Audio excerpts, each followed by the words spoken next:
তখন শিশুদের মন আর কল্পনার জগৎকে কেন্দ্র করে রবীন্দ্রনাথ ঠাকুরের লেখা কবিতা প্রাসঙ্গিক।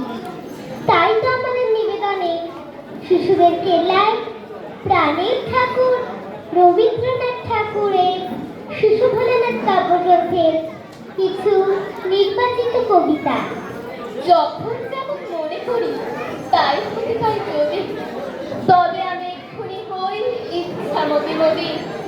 বইবে আমার দক্ষিণ ধারে সূর্য ওঠার পার, বাঁয়ের ধারে সন্ধ্যে বেলায় নামবে অন্ধকার।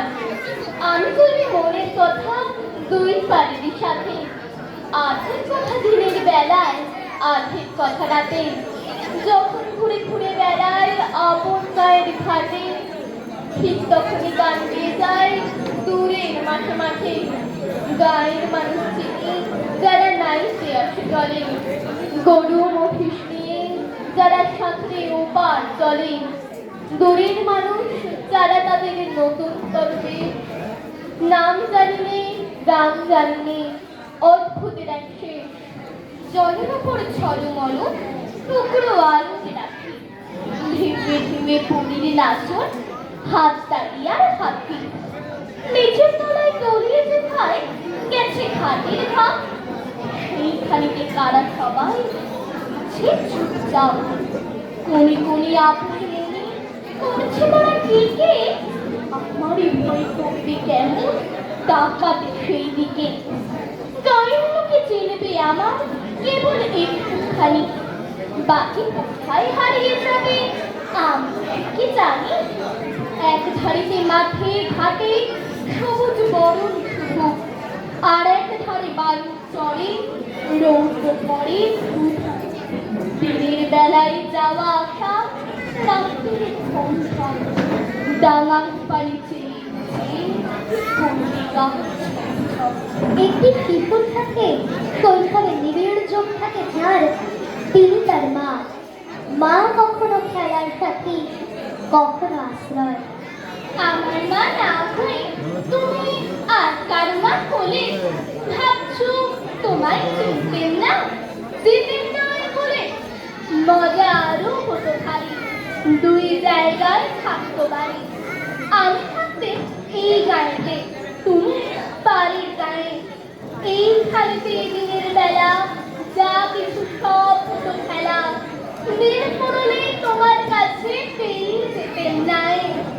হঠাৎ তখন পিছন দিকে আমি বলতে, বল দেখিতে তুমি থাকতে চেনার মতো চিনে তো তবু।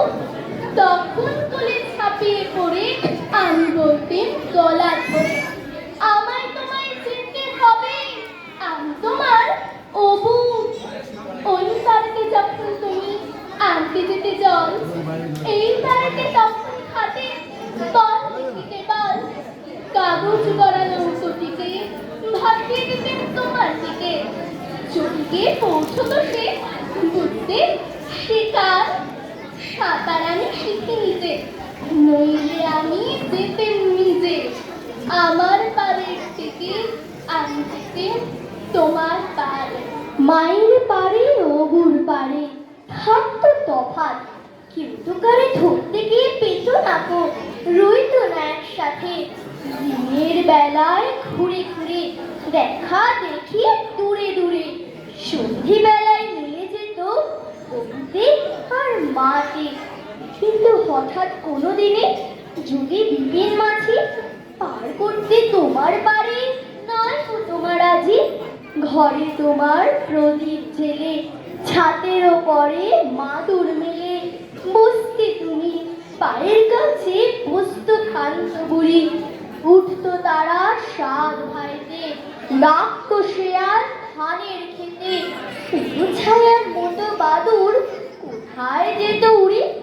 তখন কি মা দেরি দেখে ভয় হতো না, থেকে থেকে পার হয়ে মা আসতে হতোই অবু যেথায় আছে। তখন কি আর ছাড়া পেতে দিতেন কি আর ফিরে যেতে, ধরা পড়তো মায়ের ওপার অবুর বাড়ির কাছে।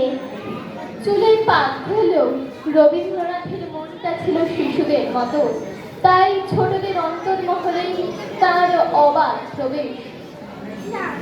বেশ সাঁতার আমি বলেছিলাম বলে গুরুমশাই আমার পরে উঠলো রাত চলে। মা গো, তুমি 5 পয়সার এবার রথের দিনে সেই যে রঙিন পুতুলখানি আপনি দিলেন কিলে আমার দিলে ছিল না।